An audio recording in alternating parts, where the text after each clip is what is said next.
नमस्कार, खबर समय जगत में आपका स्वागत है। मैं हूं आपके साथ जितेंद्र जैन। आइए नजर डालते हैं आज की कुछ मुख्य खबरों पर। भोपाल राजधानी भोपाल के कुशाभाऊ ठाकरे सभागार में प्रधानमंत्री नरेंद्र मोदी के मन की बात कार्यक्रम के प्रथम व द्वितीय संस्करण के अनावरण कार्यक्रम को सूचना और प्रसारण मंत्री अनुराग ठाकुर ने संबोधित किया। इस मौके पर उन्होंने कांग्रेस को आड़े हाथ लिया। इसके साथ ही केंद्र की मोदी सरकार की उपलब्धियों को विस्तार से बताया। उन्होंने कहा कि दुनिया में सबसे ज्यादा महिला पायलट और सबसे ज्यादा महिला सुसाइटर समूह भारत में है। यह दर्शाता है कि भारत महिला सशक्तिकरण की दिशा में तेजी से आगे बढ़ रहा है। आज दुनिया में भारत का नाम पीछे चलने वाले देशों में नहीं, लीडरशिप करने वाले देशों में है। अनुराग ठाकुर ने कहा कि आज हम सबके चहेते दुनिया के सबसे लोकप्रिय नेता प्रधानमंत्री नरेंद्र मोदी के मन की बात कार्यक्रम के प्रथम एवं द्वितीय संस्करण का विमोचन करने पर गर्व की अनुभूति हो रही है। मोदी सरकार के आने से पहले कांग्रेस के शासन में देश तुष्टीकरण की राह पर चल रहा था। पीएम मोदी ने देश को वंशवाद की राजनीति से बाहर निकाला है। इस मौके पर मुख्यमंत्री शिवराज सिंह चौहान ने भी मन की बात कार्यक्रम का गुणगान किया।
प्रधानमंत्री नरेंद्र मोदी जी के भाषणों का संकलन करके 2 पुस्तकें निकाली गई, सबका साथ, सबका विकास, सबका विश्वास।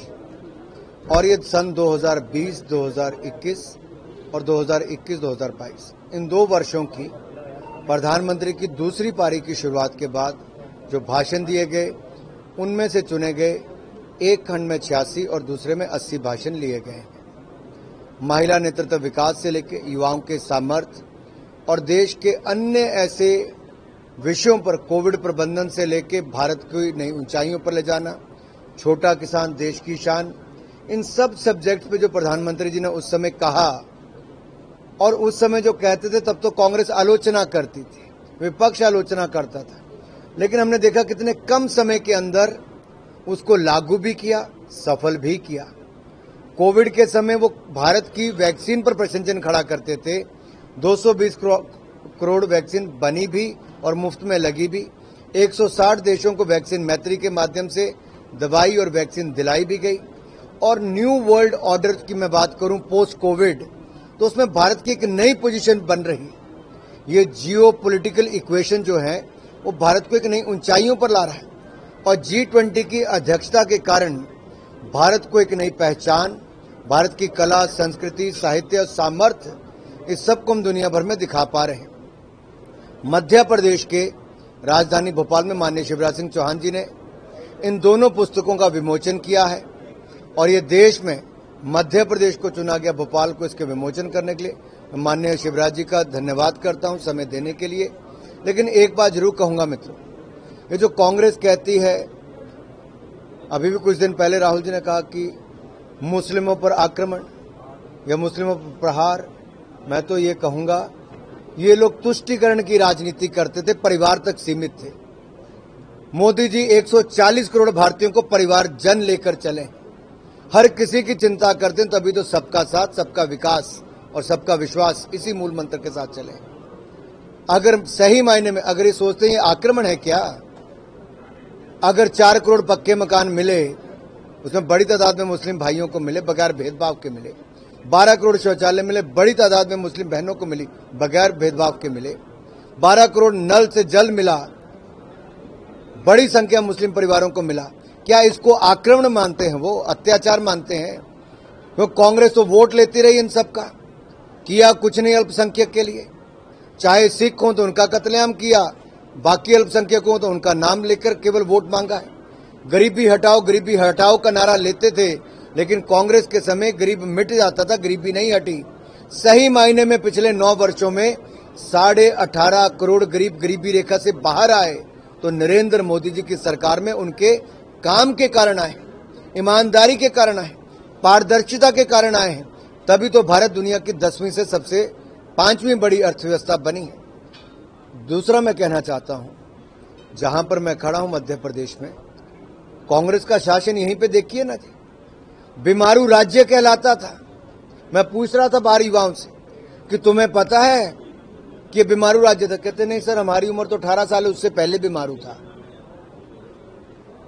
आज की पीढ़ी को शायद पता नहीं होगा, जो 24-25 साल वाले भी हैं, कि मध्य प्रदेश कांग्रेस के शासनकाल में दिग्विजय के समय क्या हालत थी जी यहाँ की। इसीलिए ये किताबें युवाओं के लिए और शोधकर्ताओं के लिए बहुत इंपॉर्टेंट है कि वो जाने कि मोदी जो कहते हैं वो करके दिखाते हैं और समय रहते करते हैं। भाग्य है और मैं आदरणीय अनुराग ठाकुर जी को हृदय से धन्यवाद देता हूं कि सबका साथ, सबका विकास और सबका विश्वास मन की बात के चुने हुए भाषणों का जो संग्रह है, उन 2 पुस्तकों का विमोचन मध्य प्रदेश में हुआ। एक जमाना था जब कांग्रेस का राज था। भारत में भी लोग कहते थे और दुनिया भी कहती थी, भारत में कुछ नहीं हो सकता, भारत कुछ नहीं कर सकता। इन 9 साल में प्रधानमंत्री जी ने देश बदल दिया। अब दुनिया कहती है भारत ही कर सकता है। ये सोच में क्रांतिकारी बदलाव आया है। मोदी जी विजनरी लीडर हैं, मिशनरी लीडर हैं। वो देश प्रथम ये तो कहते ही हैं और करते भी हैं, लेकिन दुनिया के भलाई के बारे में भी सोचते हैं। सबका समावेश करके सबको साथ लेके चलते हैं। और जैसा अनुराग जी ने कहा, तुष्टीकरण नहीं, सबको न्याय। इन पुस्तकों को पढ़ने से हमको एक नई प्रेरणा मिलती है, नई दिशा मिलती है। कई ऐसे भाई बहन हैं जिन्होंने अपना जीवन झोंक के बहुत बेहतर काम किसी क्षेत्र में किया है।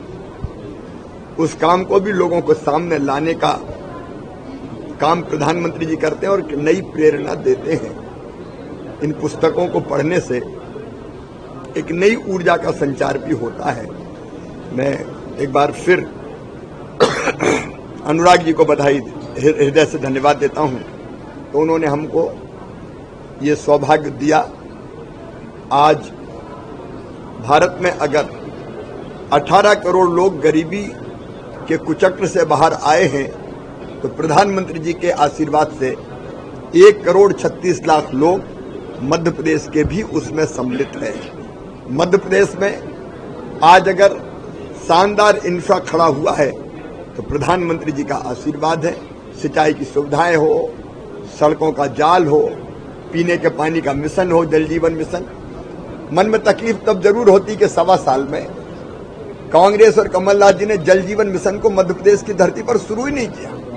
केंद्र ने पैसा भेजा, प्रधानमंत्री जी ने, उनने लोगों के घरों तक पानी पहुंचाने के लिए नल लगाए ही नहीं।